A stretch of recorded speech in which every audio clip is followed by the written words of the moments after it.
Qara, senga yangi oyoq kiyim tikib qo'ydim. Oyi, hozir bunaqasini hech kim kiymaydi-ku. Nima keragi bor edi? To'g'ri, sen katta odamsan, bunaqa urfdan qolgan narsalarni kiymaysan. Oyi, kim aytdi kiymayman deb? Yoshligimda eng yaxshi ko'rgan oyoq kiyimim shu edi-ku.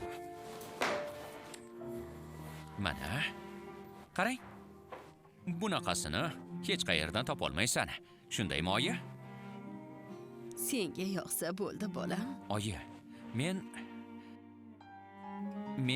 xizmat safariga ketadigan bo'lib qoldim. Siz uyda bemalol dam olavering. Biror nima kerak bo'lsa, xizmatkorlarga aytavering. Xo'p.